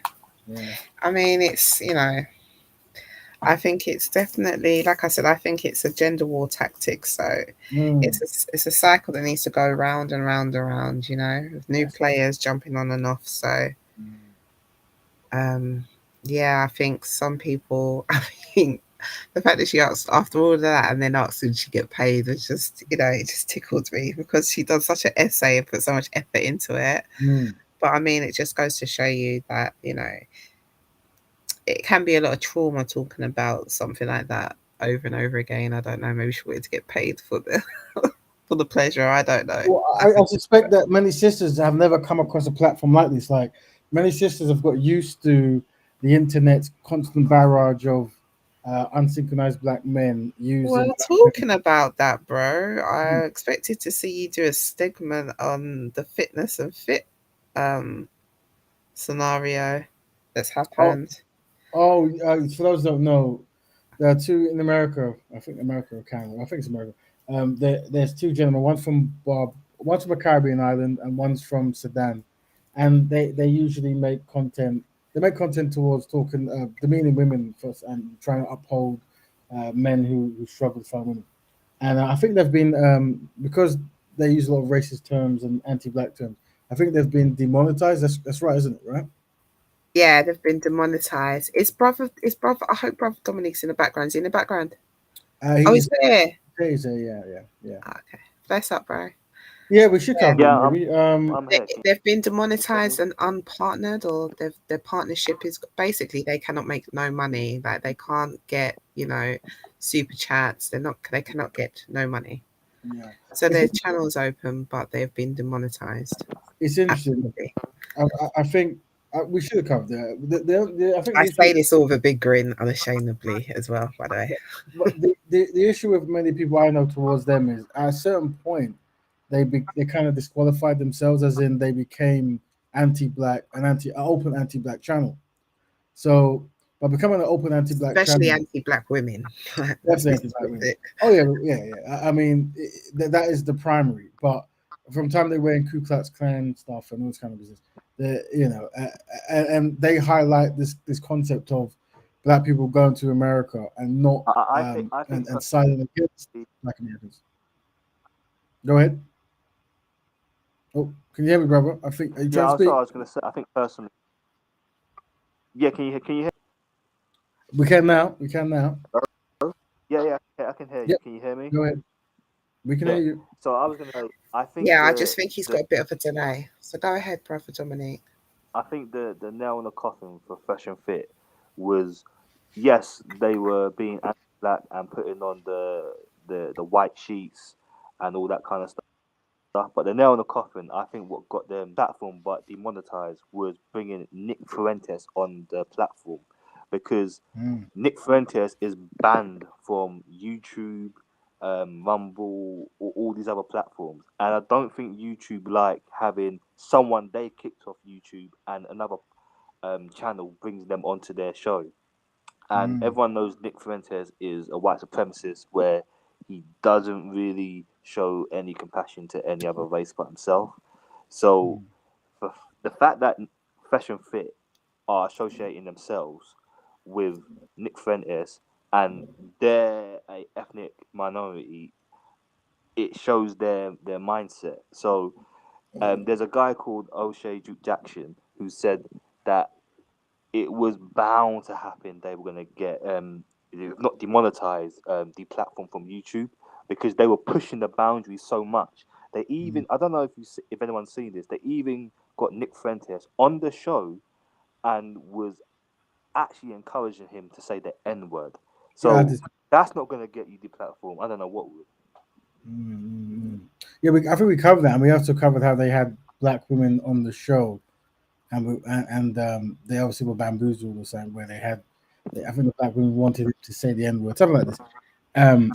So a lot of the thing is, at a certain point, these people disqualify themselves, and we, as people who are aware, we should clear, like, once a person is talking, before they even get to a certain point, we can kind of see the aura of what they're spelling out. And once you kind of create a division between black men and black women, you kind of are in like a very error-prone scenario sector, and that's the thing. It's like you have to be very strict with that. Like, a man can't raise above the woman, a woman can't raise above the man. In order for you to progress, it is a team-based sport. And also, this is another thing. This is why I stress the importance of black men and black women, because a lot of these new podcasts, they're not, they're not necessarily for black women or at all, or even the concept of picking a black woman. So then it's like it doesn't really cover what we're about them, is it really? But we thank everyone. We're at the end of the show at the moment, bro. So any last words from Empress Kush and Brother Dominic before we leave? Oh, I'd just like to say I'd love to see them fall one by one, because they were damaging to our society. And I just think it's the power of Mother Nature. It's just the power of the woman. Each one of them have just been publicly humiliated. But so I'm just glad that this is all going, and hopefully this kind of trend will pass us, but it's just been nothing but damaging. So I'm happy about that. And another good show, and it's a pleasure to be on a panel with the brothers at Betterment. Brother Dominic? Might be a delay. Okay, not to worry, Brother Dominic. If you can't speak, that's fine. But that's like Empress Christy said. Dominic, for anyone there, if you have any topic you would like us to cover, or at least have your own segment intro where you want to talk about certain particular things, you name it, let us know. We'll give you that time.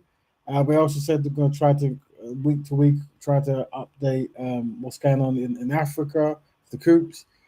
And yeah, no, it's, you know, and just try to promote Black Betterment wherever we can. So yeah, until next week, everyone, Black Betterment.